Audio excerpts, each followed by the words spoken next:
नमस्कार, जनसत्ता में आपका स्वागत है। रूस की आलिया रोजा, फ्रांस की मातेहारी और भारत की माधुरी गुप्ता। कहने को ये तीनों नाम अलग अलग मुल्कों और अलग अलग टाइम पीरियड के हैं, मगर एक कॉमन फैक्टर ऐसा भी है जो तीनों को आपस में जोड़ता है, और वो है तीनों का डबल एजेंट होना।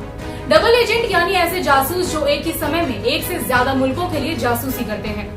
जनसत्ता की इस खास रिपोर्ट में एक नजर ऐसे ही डबल एजेंट्स पर।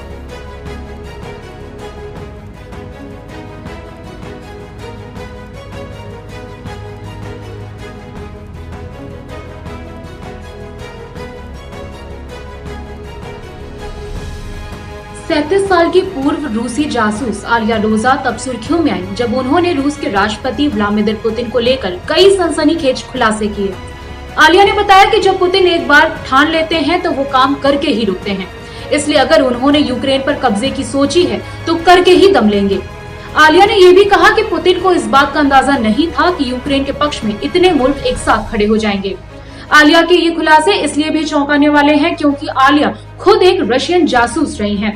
उनके पिता सोवियत सेना में आला ऑफिसर थे और आलिया की ट्रेनिंग रशियन सीक्रेट सर्विस में हुई। फिलहाल वो अमेरिका के कैलिफोर्निया में रहती हैं।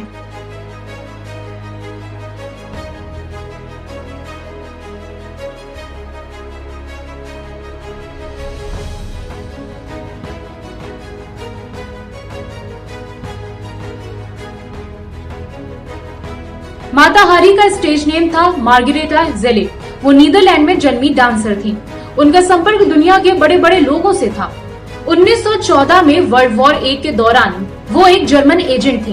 फ्रेंच सरकार ने उन्हें जासूसी के आरोप में पकड़ा, लेकिन कहा जाता है कि माता खुद को बचाने के लिए डबल एजेंट बन गई और जर्मनी की सूचना लीक करने लगी। लेकिन ब्रिटिश इंटेलिजेंस ने उन्हें जर्मन स्पाई होने के सबूतों के साथ साल 1917 में गिरफ्तार कर लिया और 41 की उम्र में उन्हें सजाए मौत दे दी।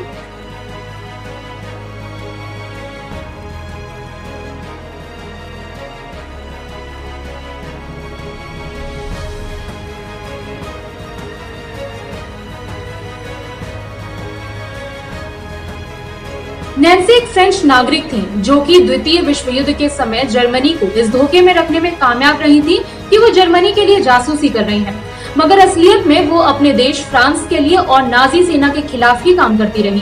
फ्रांस में जर्मन घुसपैठ के बाद नैन्सी ने पहले लोकल प्रतिरोधी समूहों की मदद करनी शुरू की।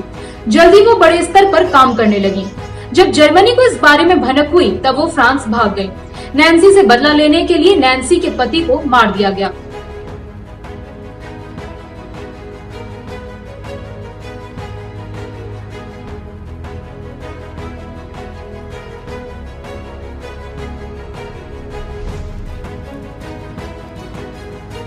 माधुरी गुप्ता एक भारतीय राजनयिक थी जिन पर पाकिस्तान के लिए जासूसी करने के आरोप लगे। वो इस्लामाबाद में इंडियन हाई कमीशन में मीडिया सेक्शन में बतौर सेक्रेटरी काम कर रही थी। 2010 में उन्हें समन भेजकर दिल्ली आने को कहा गया और एयरपोर्ट पर कदम रखते ही उन्हें इंटेलिजेंस ब्यूरो ने गिरफ्तार करके दिल्ली पुलिस को सौंप दिया गया। माधुरी को भारत के खिलाफ जासूसी करने के लिए 14 साल की सजा भी सुनाई गयी। भारत समेत दुनिया की इन कुख्यात महिला डबल एजेंट्स पर हमारी ये पेशकश आपको कैसी लगी, कमेंट सेक्शन पर बताइए। साथ ही ऐसे दिलचस्प किस्सों के लिए बने रहिए जनसत्ता के साथ। धन्यवाद।